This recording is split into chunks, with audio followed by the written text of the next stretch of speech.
Hello students, मैं doctor Anupreeta Mishra. आप Anupreeta Mishra electrical engineering के चैनल पर 3 फेज इंडक्शन मोटर की स्पीड कंट्रोल की मेथड्स पढ़ रहे हैं, जिसमें लास्ट 2 वीडियोस से मैं आपको फ्रीक्वेंसी कंट्रोल टेक्निक समझा रही हूँ। जिसमें फर्स्ट टाइम जो मैंने वीडियो पब्लिश किया था वो इस पर था कि बिलो बेस स्पीड अगर आपको स्पीड कंट्रोल चाहिए तो फ्रीक्वेंसी को रिड्यूस करना पड़ेगा। पर फ्रीक्वेंसी को रिड्यूस करने के साथ साथ हमें वोल्टेज को भी रिड्यूस करना पड़ा ताकि V/F जो रेशो है ये कांस्टेंट रहे और फ्लक्स कांस्टेंट बना रहे ताकि सैचुरेट ना हो पाए कोर मटेरियल स्टेटर का या रोटर का। ये मैंने लॉजिक आपको दिया था, तो वो सारी चीज़ें मैंने A to Z समझाई थी। फिर मैंने नेक्स्ट पार्ट में ये बताया था कि फ्रीक्वेंसी को बढ़ाकर अबाउ बेस स्पीड हमको स्पीड कंट्रोल मिल सकता है, पर उस वक्त हम वोल्टेज को नहीं बढ़ा सकते अबाउ रेटेड वैल्यू, क्योंकि अबाउ रेटेड वैल्यू अगर हम वोल्टेज बढ़ाएंगे तो जिस पर्टिकुलर वोल्टेज पर काम करने के लिए इंडक्शन मोटर बनी है उसका इंसुलेशन हमने जो भी अप्लाई किया है वायर्स के ऊपर, वाइंडिंग्स के ऊपर, वो जल जाएगा हाई वोल्टेज पर। तो इसलिए हम रेटेड वोल्टेज के अबाउ तो वोल्टेज को ले ही नहीं जा सकते। तो वोल्टेज को हमें ये समझ में आया कि वोल्टेज को हमें वी रेटेड पर कांस्टेंट रखना पड़ेगा और फ्रीक्वेंसी को हम अबाउ जब ले जाएंगे तो at the cost of maximum torque और स्टार्टिंग टॉर्क हम फ्रीक्वेंसी को वेरी करके डिफरेंट स्पीड्स अचीव कर सकते हैं बेस स्पीड के ऊपर।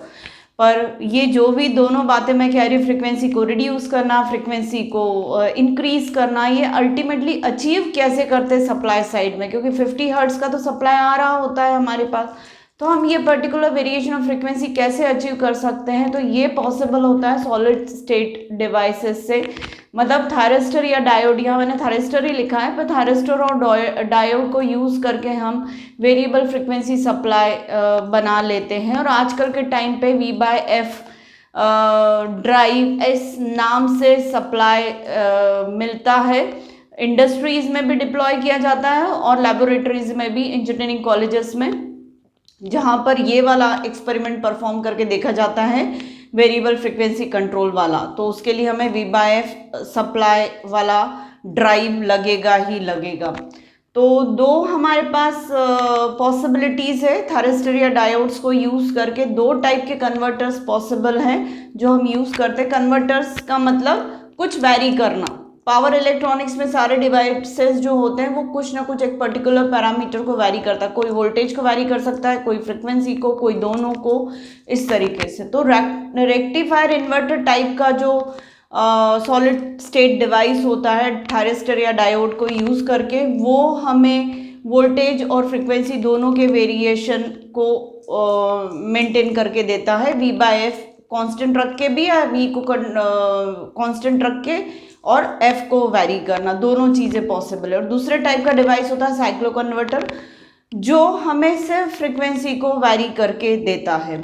तो सबसे पहले मैं रेक्टिफायर इन्वर्टर टाइप के बारे में बता दूं। यहाँ पर सप्लाई फ्रिक्वेंसी जो इनपुट में होती है वो पहले मतलब सप्लाई फ्रिक्वेंसी वाला जो सप्लाई होता है 50 हर्ट्ज वाला जो सप्लाई होता है वो पहले DC में कन्वर्ट होता है रेक्टिफायर ब्रिज के थ्रू। डायोड रेक्टिफायर या थायरिस्टर रेक्टिफायर यूज़ करके उसको पहले DC में कन्वर्ट किया जाता है।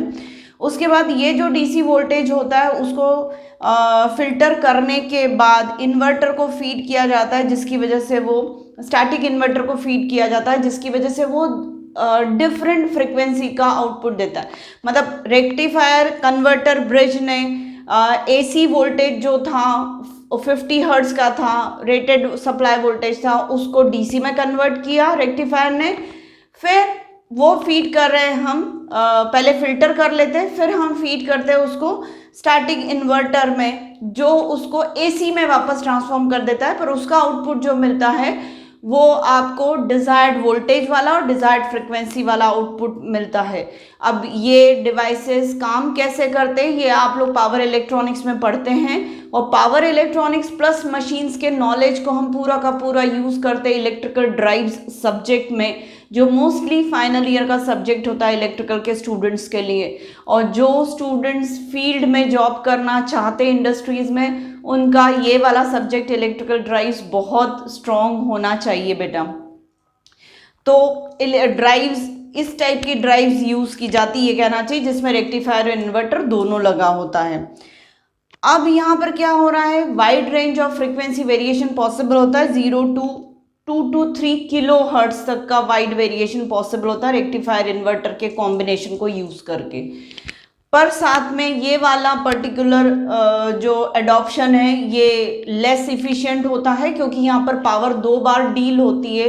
एक बार कन्वर्टर हैंडल करता है पावर को, इनपुट सप्लाई जो आया उसको, फिर डीसी लिंक के थ्रू उसका कनेक्शन होता है इन्वर्टर से, फिर इन्वर्टर उस पावर को हैंडल करता है, फिर आउटपुट पर देता है, मतलब इंडक्शन मोटर का सप्लाई तब होता है, इंडक्शन मोटर को सप्लाई तब दिया जाता है।